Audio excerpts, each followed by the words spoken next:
And we are live. We're on. So, welcome, guys. My name is Jonny Lobos, and I'm with one of my best friends, Adam Williamson, who also is our producer for our amazing podcast, Serve. So, Adam is a brand new dad. Well, no, not really brand new dad. Connor's over 1 year old. He currently runs his own business called AWOL Productions. He also is an aspiring author who's writing a really cool book, which we'll discuss, and so much more. Welcome, Ads. Thanks so much for having me, man. Yeah, it's so cool. I feel honored. Nah, man, look, so for those of you who don't know, Adam is the producer for Serve. And so I was always mentioning to you that I find that you have so many interesting little insights that I would love for you to share. And so starting the Roadmap podcast, I thought it'd be a great idea to have you on. I might have botched up that little intro for you, but do you want to maybe go into a little bit of detail, Ads, just like a little brief summary of who you are, what you're currently doing in terms of your professions, in terms of your creative projects? Yeah, of course, man. No, thanks. And it wasn't a botched intro. It's fine. I get that. I'm just surprised that you think I have interesting things to say. It's yeah, that's awesome. So basically for the last 15 years, I've sort of been working in the video. Usually my claim to fame, and when I used to be single, it was on my Tinder bio that I my first job in the industry was on the last Harry Potter film, doing visual effects stuff. So I did worked in the 3D landscape for a little bit, doing digital effects for films like Harry Potter, Walking with Dinosaurs 3D, a bunch of other ones. And then I left that to kind of almost start from scratch, I guess. Because I just wanted to have more say in how films are made, and I had this idea for how I wanted to be a filmmaker and all that sort of stuff. I actually went and got an acting agent at that time, and that went horribly. That's why I'm behind the camera these days. I bounced around for a little bit doing freelance gigs. Finally landed at a full-time job at an advertising agency, where I was working as their in-house videographer and photographer. And by the end of that, I hated it. Hated working for a company. Just made the call. Was it just after the first lockdown, I think. Okay. I made the call to give it all away and start my own thing. So for the last sort of 5 or 6 years, I've been running AWOL Productions and diversifying as much as I can. Not really ever saying no to jobs, and just servicing all sorts of different clients in video and photography and everything. Usually the big question I get asked is, do you do weddings? Because that seems to be the kind of penultimate of what people think of that sort of business. But the ironic thing is I only added that to my sort of usual regular sort of offerings about maybe a year or two ago. Up until then, it was just all corporate, all commercial kind of stuff. And worked on a few films, and that's kind of it. And then every now and again, I'm a jiu-jitsu coach for kids with you. Yeah. Awesome. That's awesome. That's a much better intro than I did. So touching on the AWOL stuff. So you mentioned that you always get hit up for weddings. What are the projects when you are working with AWOL that you love the most, that you enjoy the most? What gets your creative freedom out? So ironically, it's usually the jobs that pay the least. Usually like Serve podcast, it's for free. Well, yes. That's my most rewarding one ever. I think usually when you work for big corporations and advertising agencies, it's probably too professional. I think for me, I have a lot of creative ideas flowing in my head, but when you're working for an advertising agency and the client that has come to them to do the job, you don't get a lot of say about how the things look. They just expect you to kind of execute their vision and everything else. There's also a really shit trend in it where you get, once you've sent them, say, the first edit, for instance, the first response you get back is just a list of everything that you've done wrong. It's just Okay. all the negatives. There's never a like, great job, this looks awesome, we're really happy with this, we're really happy with this. It's just like, thanks for the first round. And then time codes of like 30 seconds, this needs to be shorter, 40 seconds, this doesn't represent our brand, need a different shot, 50 seconds, this needs, and it's just, you look at it going, did I do anything right? Did I hit Okay. this brief at all? And so it does kind of crush your soul little bit. And they tend to be the clients who are like, they just keep asking for more and more and more rounds of revisions, even though you put caps on them and ask for more and more work, but not offering more money. And for the Okay. time, it just starts draining on you. So then on the flip side, I get these really cool artists getting in contact with me, whether they're like, I don't know, people like Shane, who runs his own business. I love the jobs and the collaborations I do with him at Soulflex. There's dancers who get in contact with me who are like, oh, I really love this song and I've choreographed this piece of music. I kind of had an idea of shooting it like this, but what do you think? And we get to do these amazing artistic collaborations. And some Okay. of my most favorite jobs have either been unpaid from dancers or very, very little money just to cover the costs of filming locations and stuff. Because they're a chance for me to get my creativity out. Whereas when you do the bigger corporate jobs, which they're the ones that, keep the roof over your head and everything, they, they hurt the most. Yeah. How does it feel like to be like, say, working as a passion project, as the producer, as the director, as the like audio and visual engineer on, say, something like Serve podcast? Like, how does that feel? Like, why does that fulfill you? Because like, one, it's a collaboration with you boys. Like whenever there's a decision to be made, the three of us are kind of talking about it. And I love that. It's never usually that with, say, like an advertising agency. They've told you how they want it to be done and they're like, just execute this. It's not really, you're not really talking about it. So for one, I love the collaboration of it. But then two, I like wearing so many hats. Yeah. I like, I like being sort of that jack of all trades. And the good thing about the internet these days is you're always just a YouTube video away from learning how to do something. So, for instance, with Serve, I've always been such a visual person. So I've been focused when I usually do jobs, lighting and camera comes first, and then the audio was always second. So if I was doing an interview with a client or something, it was a real simple audio setup, probably just like a lav mic, doing that sort of thing. But then with, you got to remember with a podcast, it's an audio medium first and then a visual medium second, really. Like a lot of people are going to be listening just off Spotify or something. So I really had to kick up the gear of like, all right, I have to sort of turn into an audio engineer now. And but then also learn about, video switching and doing that live and bringing that all back in. So I just love learning, to be honest, in my Okay. craft. I love what I do, and so I love learning new aspects of it. Was there like, was there any like hesitation to come on board with, like, say, the Serve podcast? Because obviously, like myself and Shane are very, like, say, spiritual, like we have like Christian beliefs. But like, say, yourself, um, I think we've spoken it like a little bit, like in a little detail, like your beliefs. Like, do you find it difficult to say, to work on a podcast that predominantly is about, in many ways, like God, where you sometimes, like, when you've expressed to me, like, you don't necessarily believe in God? Like, how does that work?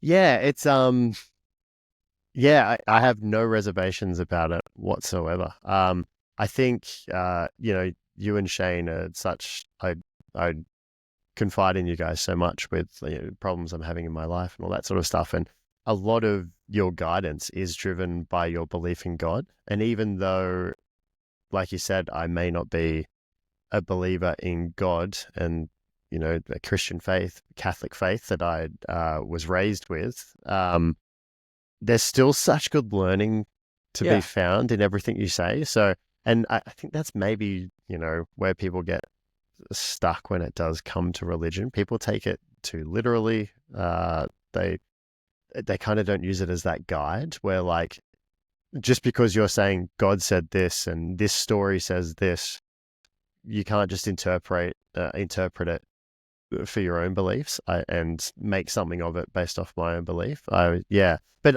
I get it, man. Like, it's actually been listening to you guys talking on Serve about God and your relationship with God, and how it helps you, and how it's changed your lives and turned you into better men.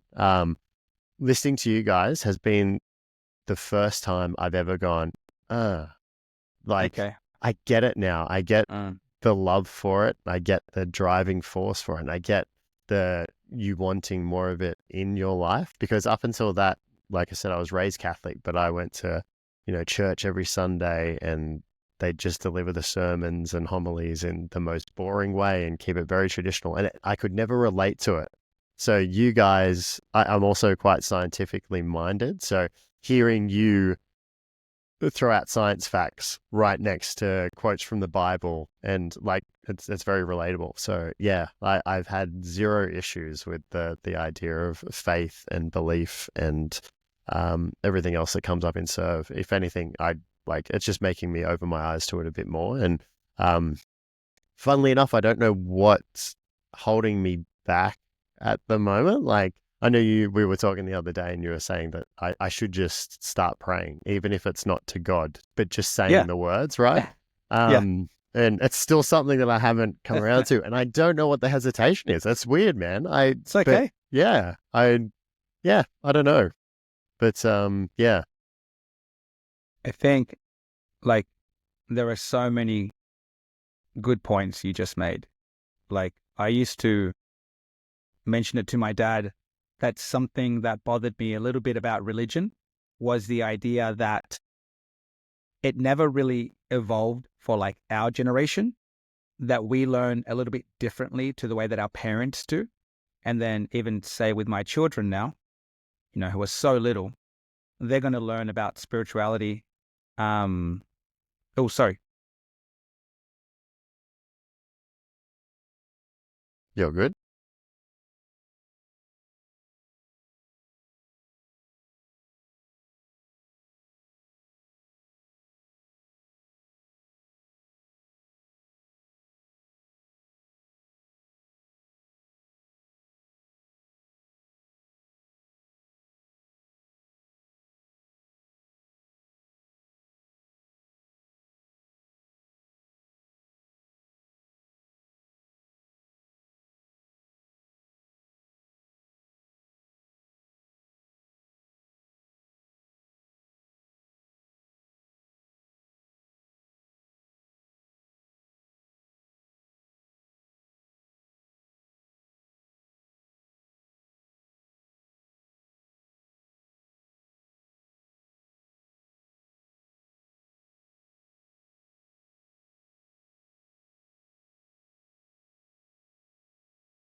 Sorry, you there?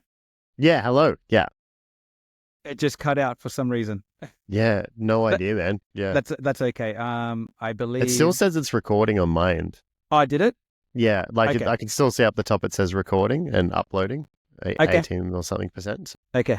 I believe it's okay. I can cut all this stuff out. Um, I just want to make sure that.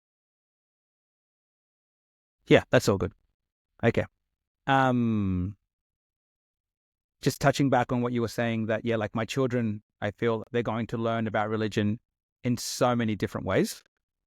So in contrast, the way that I found faith and religion, or my spirituality, would have been different to the way that my dad found it. And the way that my children will find it as well will be different to the way that I found it. Yeah, And and it's funny because even my mum admits that, like, she didn't agree with sort of the Catholic Church and how they did things and how they delivered their message. The only reason that she took us to church every Sunday was because we went to a Catholic school, and she was Okay. kind of like, as long as you're at a Catholic school, like, you have to go. But I actually Mm, didn't realize that it was actually a bit of a drag for her as well to bring us along. She was only doing it. And then once we finished high school, she stopped going just as much as we did. Like, yeah, she was only doing it for us, which, yeah, mum's always been pretty new age like that. So I feel like, yeah, if she starts listening to Serb, I think she'll probably relate to it pretty well. no, I think that's awesome though, man. I think that's really cool. And I know like myself and Shane, like we're so honored to have such a good friend participate and produce the show. But obviously we serve, like I talk a lot, and obviously Shane also speaks a lot. And so with Roadmap, I really want to give the guests the opportunity to talk openly. You know, I'm just more interested in listening to your story and asking you questions. Yeah, of And course. so something that I wanted to speak to you in detail about as well is that um, you're in the middle of writing a book. I believe you've been writing it for a couple of years now. Yeah, I have. It was going faster until I had a son. And then that just has a way of slowing everything down. Yeah. um, do you mind, like, are you allowed to share the ideas of what you're doing with that book and what kind of story you're trying to tell? Because when you told me the idea, I was telling Rose, and this was ages ago, and I'm like, this is such a fucking good idea. Like, I love the idea behind it. So if you could like just spend some time explaining why you're writing this book, what it's about, some of the stories, what drove you to do it. Yeah, man, the floor is yours. Yeah, of course, man. So, yeah, in owning a business in video and photography, things tend to be ebb and flow. Sometimes it's busy, sometimes it's not. And one of the critical times that it was not busy was usually around Christmas time and in the new year. A lot of advertising agencies and stuff don't really operate at that time, so there wasn't a lot of work going around. And so randomly, there was a florist that used to be out at Camden. I won't say their name. They don't operate anymore, but still, yeah, I can't say their name. But yeah, I used to do some of their sort of Valentine's Day and Mother's Day flower shoots. And randomly one year they came to me and said, like, hey, we're thinking about doing Santa photos this year. Would you be interested? And when it was like a consistent gig at the end of the year at Christmas, I was like, sure, I'll jump in on it. Like, I don't really love the idea of being a Santa photographer, but if I can drop the ego and just look at the fact that I'm going to be making money at a time that there's a lot of money going out at Yeah. Christmas, that's a good win for me. So yeah, I said yes. And so then I ended up being a Santa photographer for the florist for like 4 years. And in that time, man, the insane things that I heard from parents trying to get the perfect photo out of their kids was, it was bonkers, man. It was enough to then go, I've heard and seen so much crazy shit from parents. I need to write a book about it. So yeah, the title of the book is Stop Being Stupid and Smile for Santa. And the reason the What? reason I'm Wait, calling wait. it that, What is it again? Stop Being Stupid and Smile for Santa. That is awesome. And so the reason it's called that is because literally one time where there was a 3-year-old girl on the seat sitting next to Santa, she was bawling her eyes out because she didn't want to be there. Santa was looking at the mum thinking, I think you need to get this kid off because she's like hysterical at this point. And all the mum could say back to the daughter was, stop being stupid and smile for Santa. And like, that's actually like not even one of the worst. We had domestic violence cases. We had kids running out the door and off across the street alone because their parents kicked them out the door. Like, it was just insane. And it was all for that just like insta hype of having that perfect photo of your kid smiling. And yeah, it blew my mind. And it sort of opened me up to the idea. And I wasn't, like, Connor wasn't even in the picture at that point in time. Collie wasn't pregnant. And so I actually ironically thought it would be quite funny writing book with parenting advice from a non-parent, but someone who's seen it all. And then the irony being that I'm still writing that now, and I'm now a parent. But funnily enough, a lot of the comments that I had sort of brought up about having expectations and the correct way to kind of go into these scenarios in a mindset just helps everybody have a better time and create better memories rather than just trying to strive for perfection and trying to get the perfect photo. Because it's like taking wedding photos, right? Like you can pose heaps of wedding photos and stand there in the awkward angles to try and get the smiles, but then that's all you remember of your wedding day. Yeah. So my approach has always been the memories first and the photos second, because I'd rather people look back on the photos that I've taken and go, oh, I didn't even know you were taking that, or like, I don't even remember that happening, but that's amazing, rather than, oh yeah, I remember when we posed for that photo. Like, to me, through my work, I'd like to let them relive the day again rather than, or relive that moment with Santa again in just an organic way. Yeah. Have you taken Connor to go get Santa photos?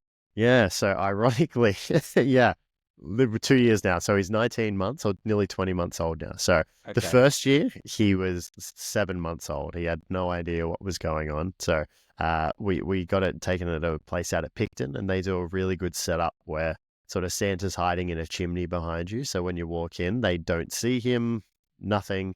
And you can kind of plonk your kid down on the lounge in front of the chimney, and Santa sneakily pops his head out the back and kind of waves, and they take a few snaps, and the kid doesn't even know he's there.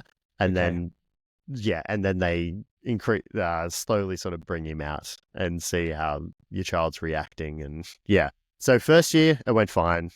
He like clocked Santa and kind of looked at him and was like, what's going on? Looked at us and we were smiling. And so he was like, okay, I'm not going to smile for you, but I'm not going to cry either. Last year was a different story. He was like 18 months old and he kind of knew a bit more of what was going on. And so, as soon as he saw Santa, like, he lost it. He was scared, and like we could feel him trembling in our arms. So it's kind of great that I've had this experience, because even Collie was aware of all the things I'd seen and all the things the kids had experienced. And as soon as we felt him trembling in our arms, we went, no, we're done. It's all good. Like, we got a photo. It's fine. Like, Santa was behind him. Cool. That's good enough. Like, we'd rather, and that's what I'm saying, I'd rather than look back on that photo and say like, hey, like, he wasn't traumatized. He didn't cry his eyes out. We had a good time as a family.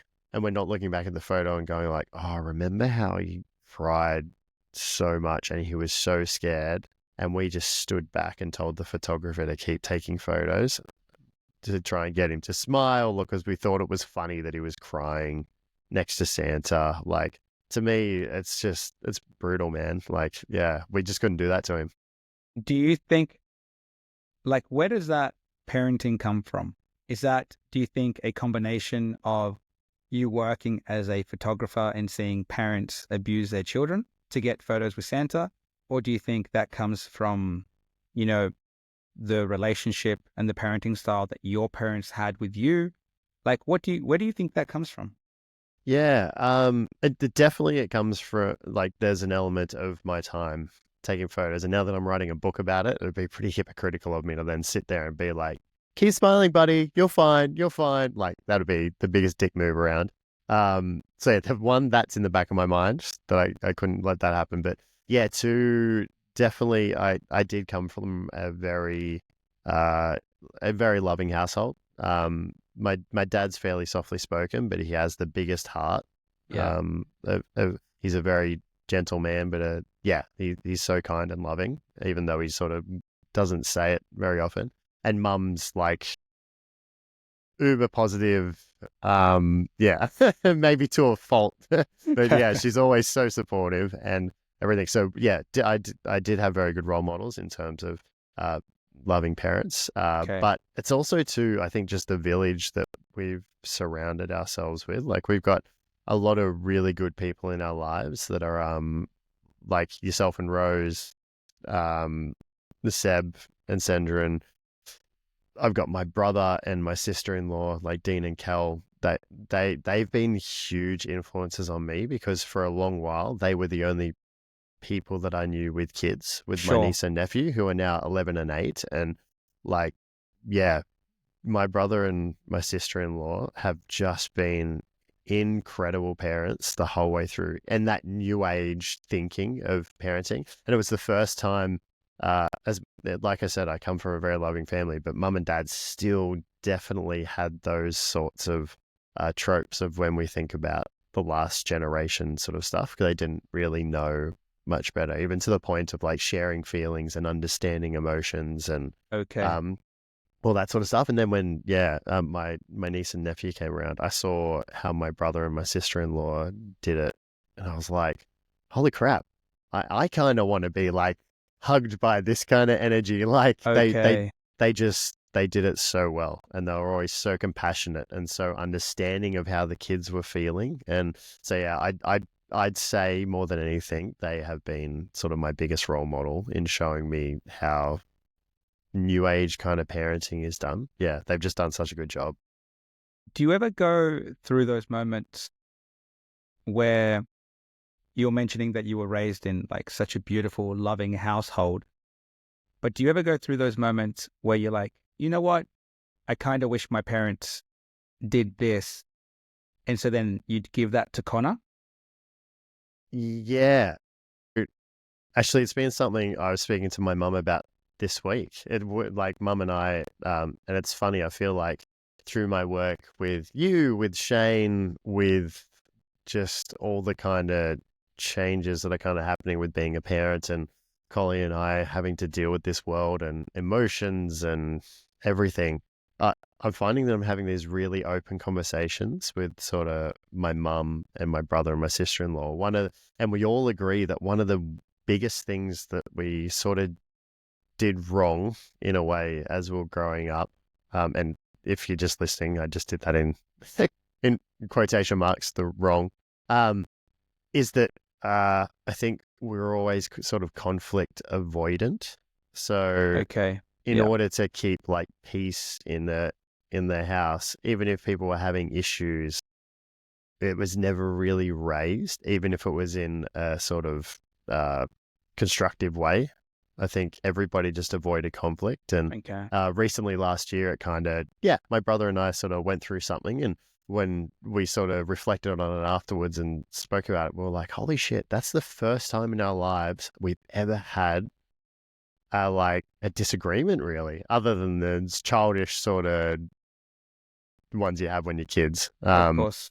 But yeah, it's the first time that we went, holy crap, that's the first time we've ever pulled each other up on our actions.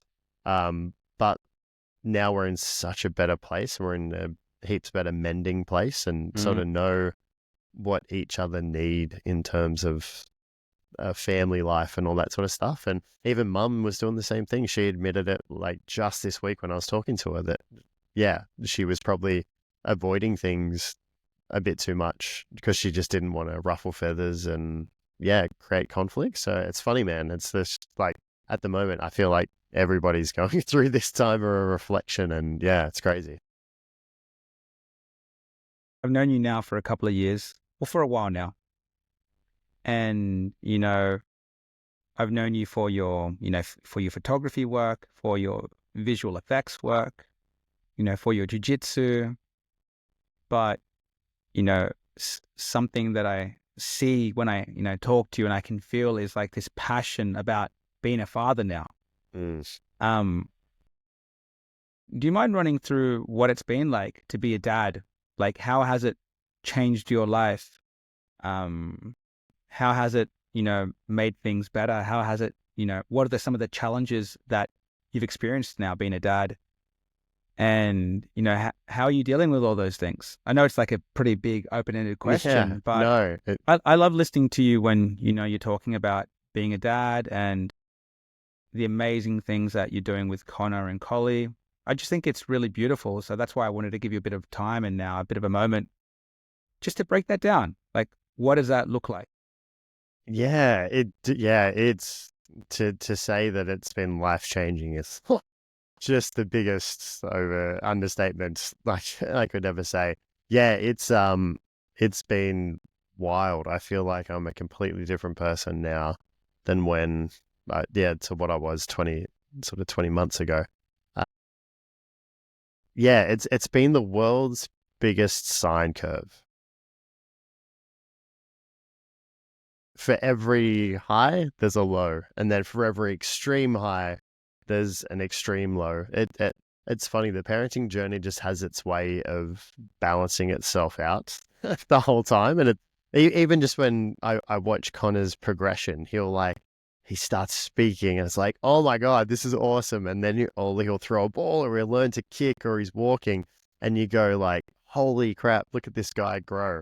But then Mm, it's sort of like, well, he's learning all this stuff. So the trade off is his brain's so active now that he's not going to sleep very much. And then you're up all night and you're sleep deprived and you're like, oh my God, how am I going to get through this? But in a way, it's sort of trying to remind myself of that sine curve that it's like he's only doing this. He's only waking up so much because all this awesome stuff is happening. So, yeah. like, you can't have one without the other. So just like, it's hard to say, enjoy not sleeping, enjoy waking up 5 times a night, and enjoy not having any downtime. Mm, But you kind of have to, otherwise you lose your mind. But it's also been, one of my most vulnerable times. I don't know.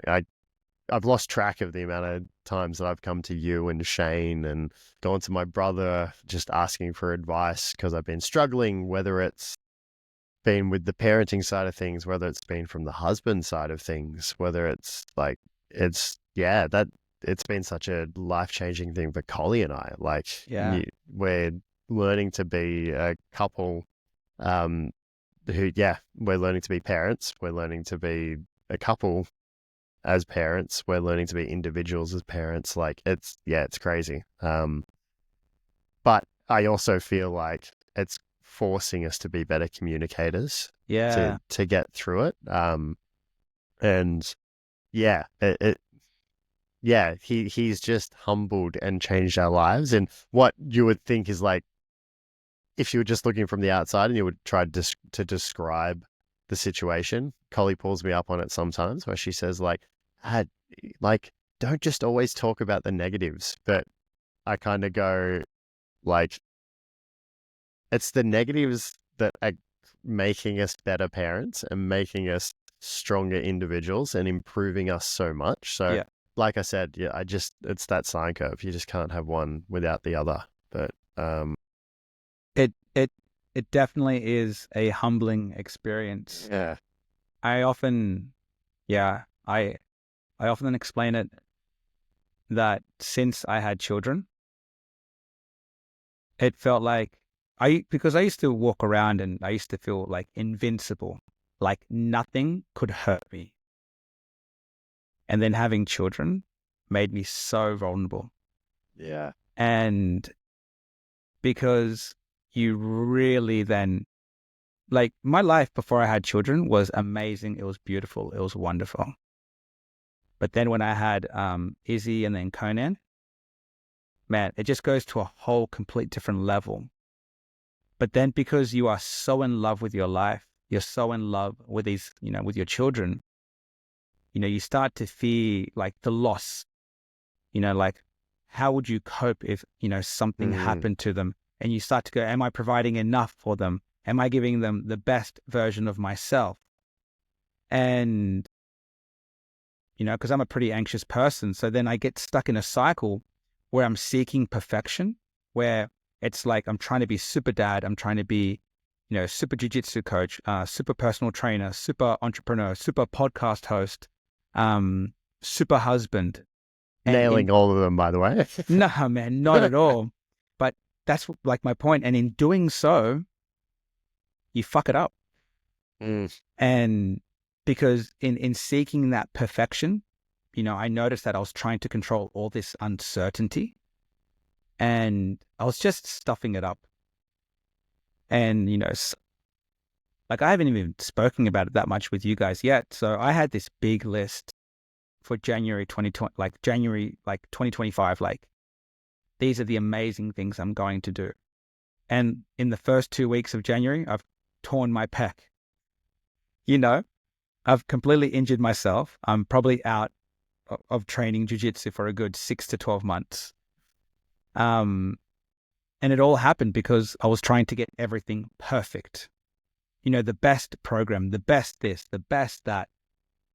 And so now I've kind of sat back from that. And like you'll notice, like, because you've been to my house, like I'm in my house right now. I was meant to do this episode at the Wolf Life Academy, but I really wanted to be home. I wanted to go watch the kids go to swimming. I really wanted to, you know, watch them have their dinner, say goodnight to them. And so it's a balancing act right now. And what I love about you and your parenting style, because, you know, I have my regrets as a parent, especially in the early years. I don't feel like I was involved nowhere near enough because I was too busy with trying to build an empire to protect my family.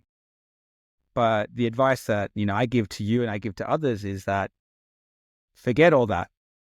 Just be with your family. Just spend time with your family. So as much advice I've given you, I get a lot of as well inspiration from you and how you parent and how you spend time with your family. Because a lot of the times you'll apologize saying, hey man, sorry, I can only make jiu-jitsu once this week, or sorry guys, I'm not going to be there this week.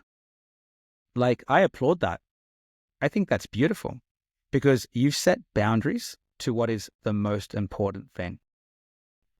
And for myself, even with this podcast, you know, I really want to get 12 interviews done and then just focus on doing one a week. But at least I've got the 12 weeks ahead of me. Or maybe I give myself a week where I record 10 episodes and then I rest for 10 weeks. I'm trying to now find that balance myself so that I'm in my kids' life, in my wife's life, so much more, sorry. Mm. And look, I feel like I'm getting better at it. It needs work, but yeah, that's why when you're hard on yourself, when you can't come to training or you can't come to an event, I'm like, he's doing the right thing though, you know? Yeah. And that's why I wanted to tell you, I'm like, no, you're doing the right thing. You know, you're being the best possible dad, the best possible husband. Yeah. Thank you, Because brother. no. Yeah. And I love what you're doing. And something that we forget when we have children, and I experienced this, is that we forget to be husbands.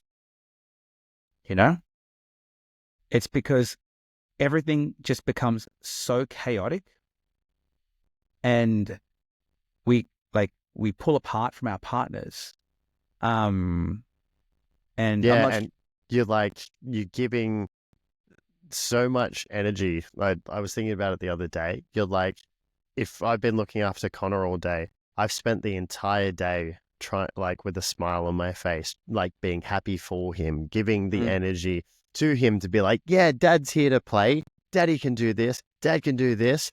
And then so by the end of the day, it's kind of, you've given all your like happy energy to him. So then when Collie comes home from work and say she puts him to bed, and then after I've washed the dishes and we sit down on the lounge together, all my happy energy is just depleted. And then it's like, you have to remember to save a little bit then when you're sitting down with your partner. You know, you have to leave a little bit in your cup so you can give a bit of that happy energy. Collie said it to me the other day where she was like, do you think we laugh as much as we used to? And I thought about it and I was like, I actually don't think so. Like, now that I actually think about it, it's not something you're regularly tracking. But then if I thought about it, I was like, shit, that's actually a pretty good point. Like, and it's because I'm giving it all to this little guy, trying to make him laugh and try and be the biggest comedian for him. And I was yeah, like, you're right. And I'm glad she even just said that point. She wasn't even saying, I don't think we laugh as much as we used to. She was just posing the question. And in that question, I reflected and thought, crap, we don't laugh as much as we used to. So I'm going to make a conscious effort now to keep a little bit in my tank so I can be that kind of funnier guy that she met when we first lived up in Queensland together. And yeah, it's yeah, again, it's that balancing act. Yeah. How do you do that then? Like, how do you think you can get that little bit extra energy? Like, what are some of Uh, the things that you could do? yeah, it's interesting. The toolkit that I've sort of developed in all aspects of sort of parenthood over the last 20 months, it's come from you, it's come from Shane, it's come from my brother, and that's I feel like there's never one perfect tool to bring out, and sometimes one tool will work and it won't work another time for me. The one especially is like the bedtime at night. You know, if Connor is waking up all the time, sometimes the helpful thing is what you've said to me before, where pretend you're giving advice to your best mate in that situation. So pretend you are your best mate and you're watching him in this position, and you'd say like, "Hey, bro, whoa, settle down. Like, there's no need to get angry. He's not doing anything wrong. Like, just keep loving him," kind of thing. There's other tools that are. My mate Gary told me about this one where it was, you know, picture that you're 80 or 90 years old and you get sent back to one time in your kid's life, and it's this moment. If you got sent back, you wouldn't care if they were crying or that they weren't going to sleep. You just want to cherish and hold on to it as long as possible. And so it sort of helps you get better in that moment. It's, yeah, the other one that I often think of is you know, that this little guy, when he is crying and he's sad, Collie and I are the best people for the job, right? There's no one else in this world that knows him as well as we do, who love him as much as we do. In that moment, all he needs is love. So we are the best people for the job. There's no one else who's going to be able to do it. So, you know, do your job, be useful, and like give your child the love and safety that it needs, because no one else is going to be able to do that for you. And so all of these things kind of help that cup from getting to that completely empty point. And if anything, when I've done it well, like I feel good about myself as a dad, which then, as exhausted as I might be, I can still go to Collie in a better mind frame than I know if I've been a shit dad and and you have those moments, right, where like you try and use all the tools and none of them are working and you get cranky dad mode, and you regret it afterwards. And then you come back out in regret and you're kind of hating on yourself a little bit and you're hard on yourself. Like at that point in time, I'm not going to be able to make Collie laugh.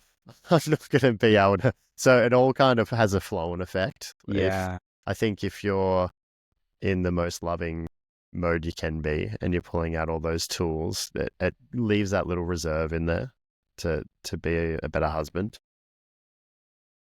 Yeah. I feel like all those supports can make such a drastic difference then in your relationship with your partner. And that's what they are, right? They're supports, they're Yeah. tools. Today, when I was getting changed, and for those of you who don't know me very well, like I'm a huge clean like freak. I love everything in order. And I walked into the toy room and it's like someone's dropped a fucking Fair. grenade. Yeah, I've been there. And I'm Mhm. stepping on Lego, I'm stepping on cars, I'm stepping on this. And I'm like, okay, it's all right. And then I'm going to my daughter. I'm like, hey, where's the hair product? I need to brush my hair. I need to do my hair up. And she's like, oh, it's in my room. I walk in a room. It's a fucking mess as well. But it's funny that you say that, bro. Because when I walked in, the only thing, like the first like thought that popped into my head was one day, like this room will be empty.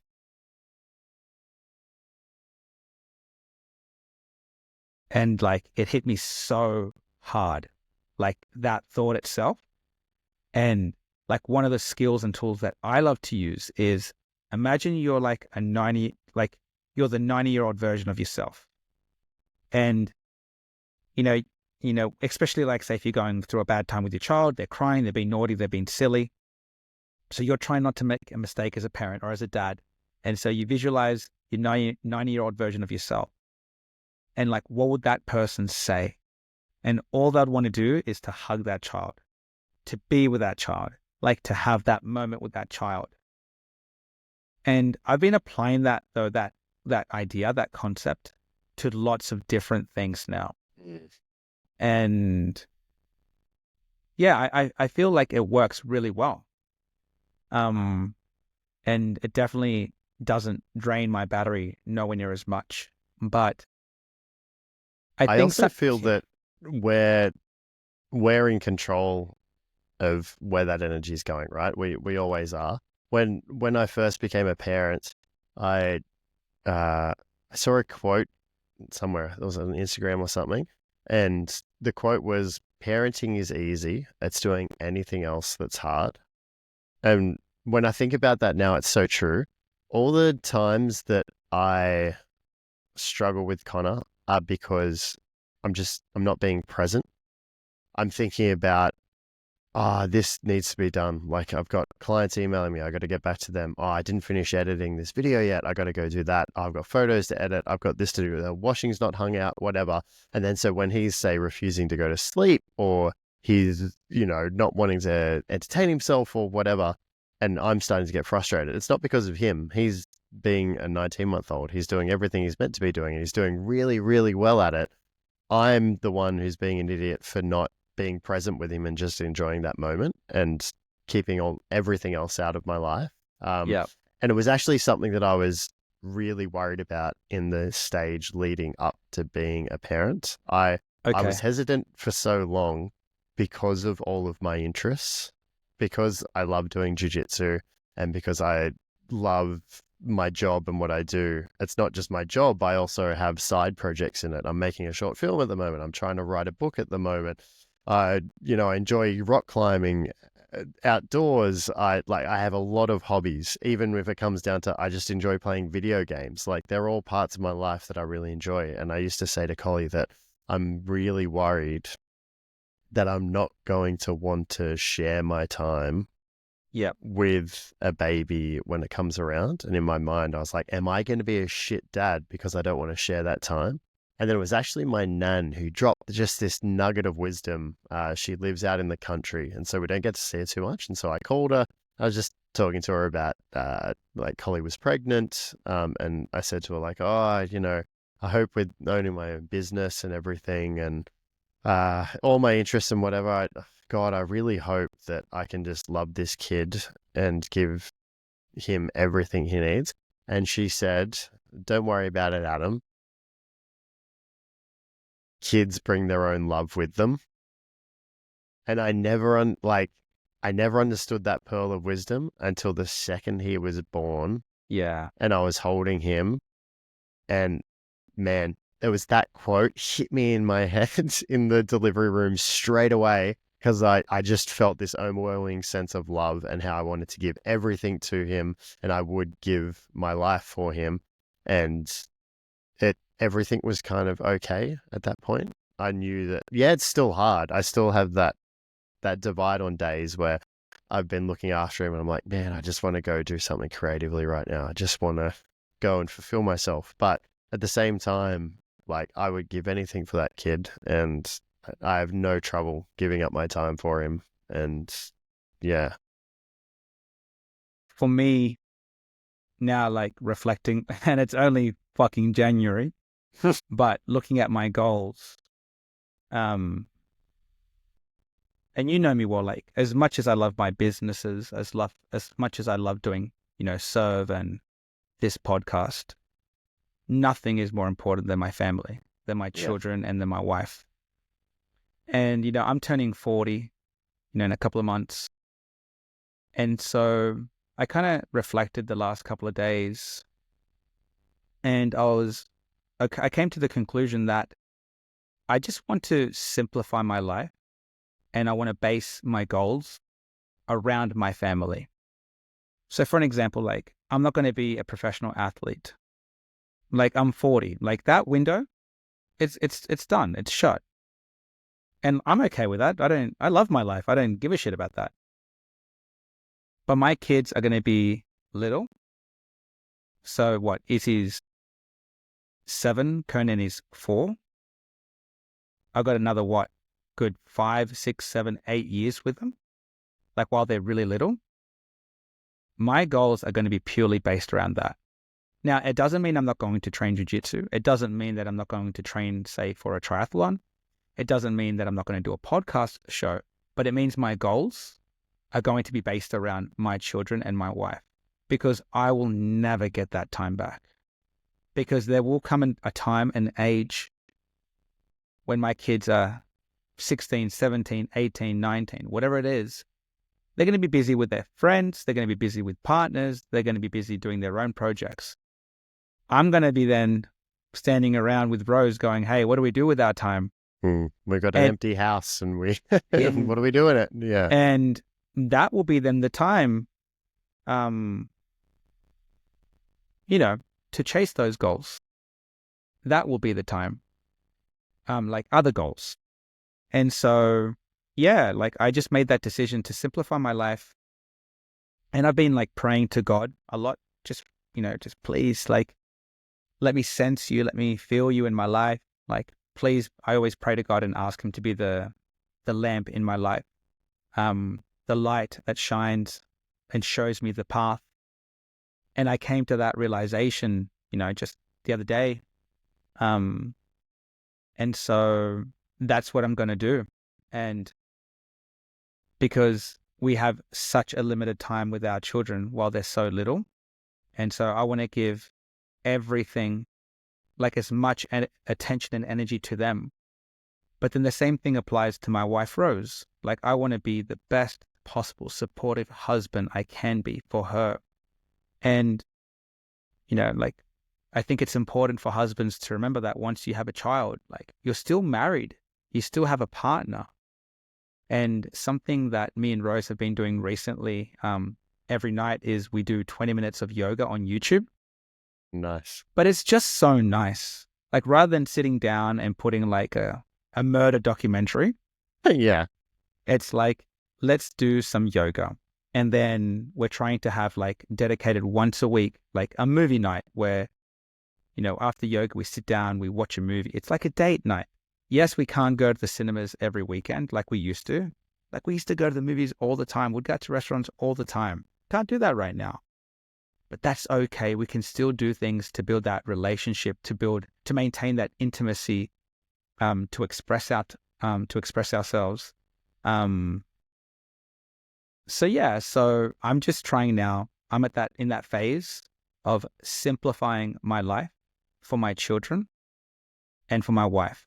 And to give you props, like, I get a lot of that from you, because I do think about when I mentioned it before, when you message me and you're like, sorry, dude, I can't make it.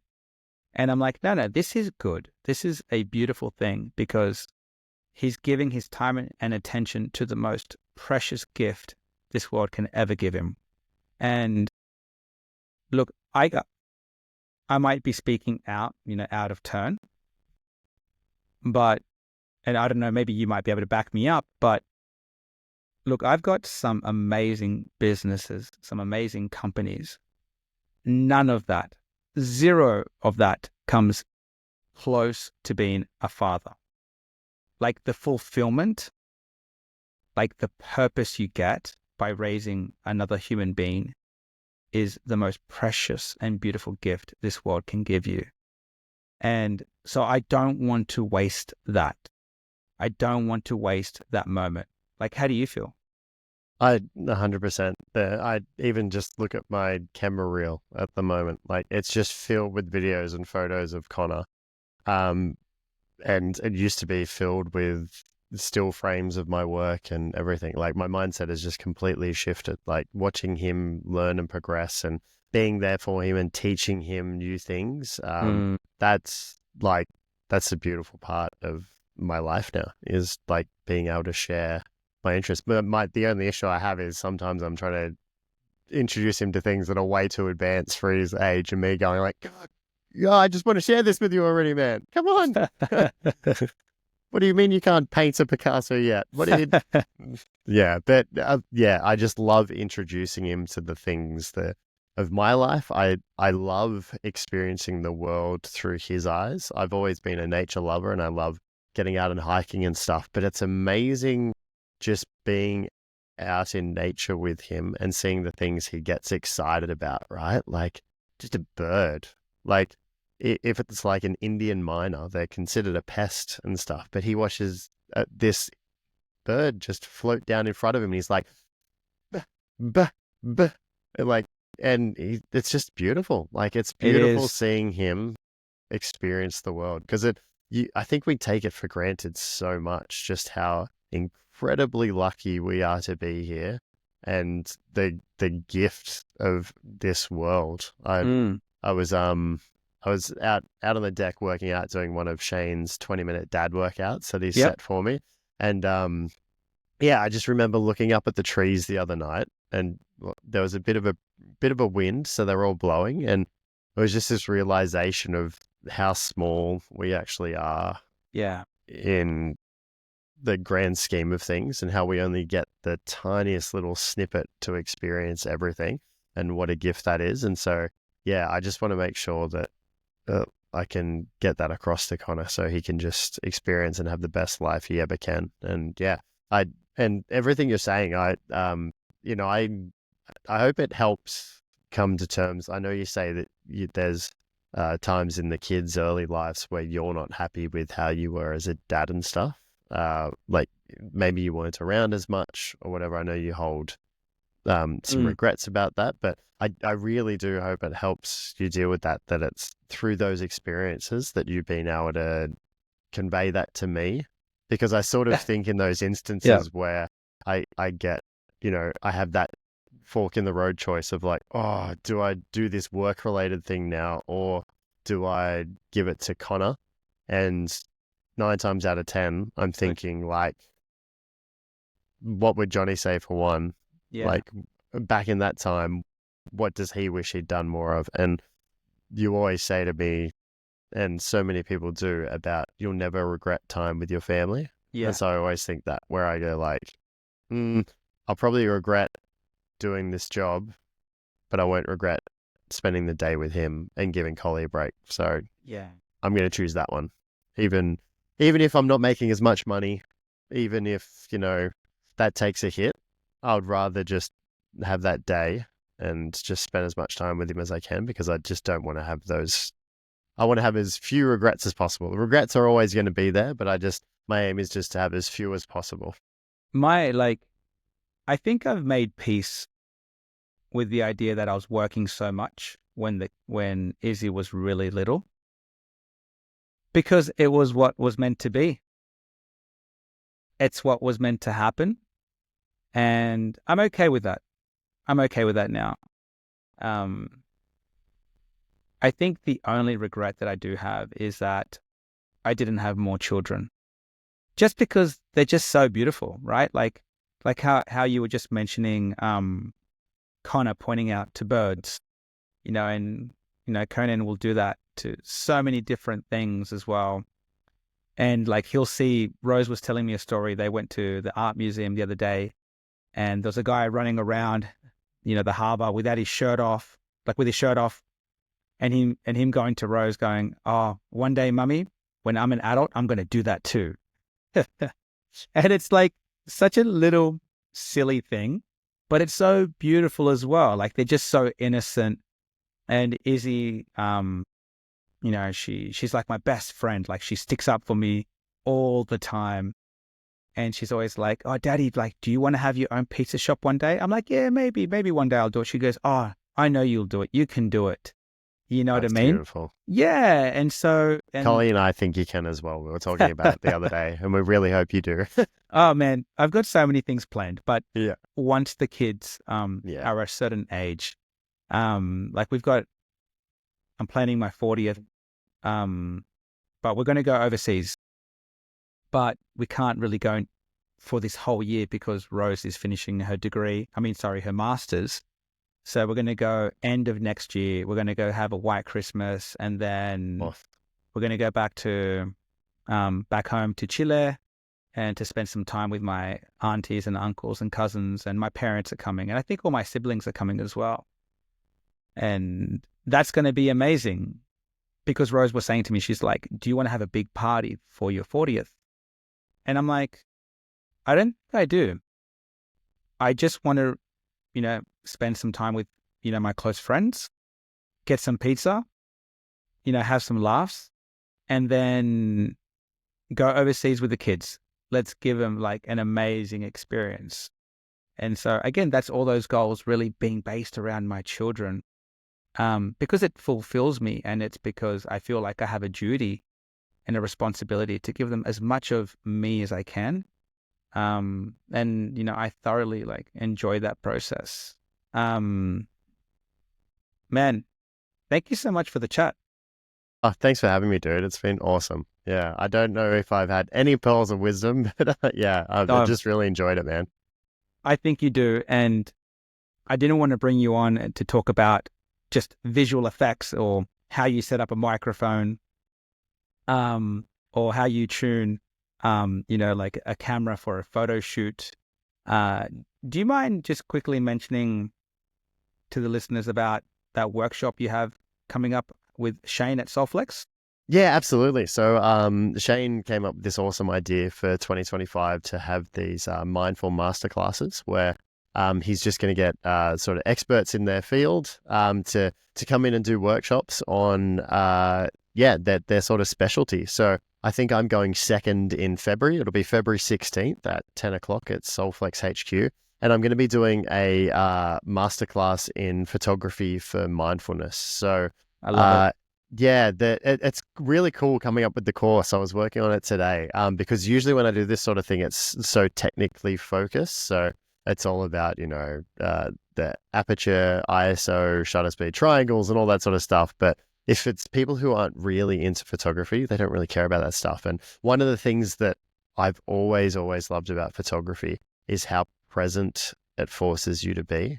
Yeah. Looking through the lens, you're having to observe the world and everything that's going around through almost a voyeuristic eye. You're just watching everything and you're present. You're not on your phone. You're not doing anything else. And it's always grounded me in that way, whether I'm out in nature or in this busy city street. Yeah. Yeah, even just recently when I was over in Birmingham for work, I was missing my family and I was missing them not being around. And so I'd taken my camera with me. And so I just took it out for a walk one day around the streets of Birmingham, just did some street photography. And it cleared my mind so much and filled my cup up again. And yeah, I was in such a better headspace. And it was all just because I had my camera and I could go out and just really see the world and be present in everything. So yeah, I'm constructing this workshop to try and get that out to people in a way of sort of if you are having a hard time and you're struggling mentally or you're just stressed, anxiety, whatever, hopefully using photography as a way to combat just kind of the day-to-day stresses of the world to bring you back down and be present and just kind of appreciate the beautiful world that we live in. So yeah, Soulflex HQ, get in contact with Shane at Soulflex for it. All the proceeds from my session will be going to charity, a charity that works to boost creativity to kids in need so they can follow their creative pursuits in life and everything. So yeah, it's going to a good cause. So I'd love to see everybody there. Yeah, looking forward to it. That's awesome. I'll be there. I'll be there, bro. Awesome, bro. Amazing. So final 3 questions to end the show. What's your favorite food? Oh, that pizza we had the other night, man, changed my life. Okay. Pepperoni with hot honey. Okay. Done. Yeah. Favorite movie? Oh, dude, that's such a loaded question for me. Favorite action movie? Die Hard 1. Okay. To me, I don't think you can beat it. Okay. Favorite book? Favorite book? This is a good one.